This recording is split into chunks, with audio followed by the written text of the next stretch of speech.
Condurre qui il prossimo ospite e vi leggo questo comunicato che ci parla di sanità e inizia così: non possiamo più accettare che i nostri operatori sanitari siano quotidianamente esposti a episodi di violenza, a rischio personale mentre svolgono il loro dovere di cura verso i cittadini. È urgente che la politica e le istituzioni mettano la sicurezza del personale sanitario in cima all'agenda, perché senza la tutela degli operatori non c'è sanità che possa reggere. A dirlo è Stefano Gottardi, segretario generale UIL FPL Veneto, che abbiamo qui in studio. Benvenuto Stefano. Buongiorno, grazie. Parliamo di un argomento importante, della sicurezza di operatori sanitari, infermieri, medici, OS negli ospedali. Abbiamo visto ultimamente tanti episodi di cronaca in tutta Italia, purtroppo alcuni anche a Verona. Cosa ci dicono questi episodi? Ci dicono che abbiamo un problema che dobbiamo risolvere, quindi trovare una soluzione, e noi in questo momento lo stiamo chiedendo alla politica e alle istituzioni. Proprio in questa fase ci stiamo confrontando anche con i candidati al Consiglio regionale, visto che andiamo alle elezioni. Chi ci chiede un confronto, noi siamo sempre pronti a spiegare quello che sta succedendo e per tutte le conoscenze che abbiamo. Chiaramente è un momento particolare, la violenza la vediamo anche nelle strade, ma sicuramente in strutture come queste dobbiamo pensare che dobbiamo risolverlo, perché poi c'è il rischio di perdere questi professionisti sanitari. Allora, ricordiamo gli ultimi episodi di cronaca che sono successi a Verona e nel Legnaghese, all'ospedale di Legnago. Sì, lì c'è stato un doppio fatto e per questo motivo ho colto l'occasione per riportare alla cronaca quello che è il problema, perché il 30 marzo c'è stata una persona che ha scagliato un estintore verso un tecnico e poteva veramente fargli male, ha distrutto un paio anche. Questo il 30 agosto, se non sbaglio. Scusi, il 30 agosto, sì? E poi adesso pochi giorni fa un altro fatto dove una persona che è arrivata chiaramente aveva i segni di colluttazione sul viso, sul torace ed era in uno stato alterato. Chiaramente era alterato e non era cosciente, l'hanno curato, stavano facendo le indagini del caso. Quando si è svegliato ha spintonato l'infermiere, ha cominciato ad agitarsi. In quel momento la dottoressa che era presente ha chiesto di aprire le porte per farlo uscire perché si è resa conto che era pericoloso. E lui cosa ha fatto? Ha preso il video e da 1 metro gliel'ha scagliato addosso. Per fortuna lo schermo con i fili... del computer, forse abbiamo una foto anche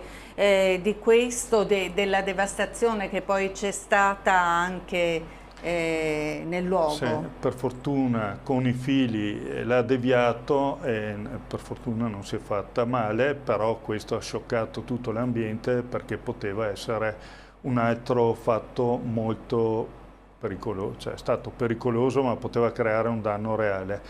Allora quando abbiamo questi casi qua non sappiamo più che cosa fare e c'è una grande paura all'interno di questi servizi dove anche lì erano 3 donne perché erano 2 infermiere e una dottoressa.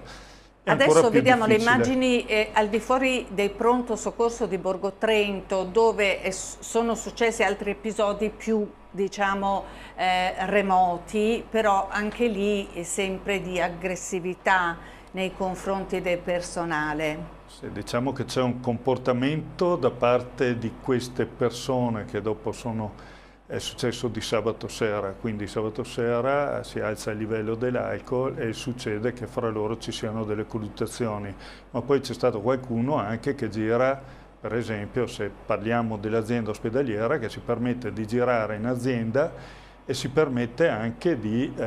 Sono pazienti o visitatori, come li possiamo chiamare? Sono delle persone che hanno dei problemi, che hanno delle difficoltà, chiaramente possono essere psichiatrici oppure possono essere dei tossicodipendenti. Chiaramente lì vanno a influire tante cose e per chi fa questo lavoro è diventato difficile. Quindi la cosa che possiamo chiedere noi è che ci sia un servizio di vigilanza che può essere privato se viene adottato però con personale, con contratti che siano veramente effettivi, perché in qualche parte d'Italia l'hanno fatto, ma li hanno applicati dei contratti di usciere, che quindi non possono intervenire.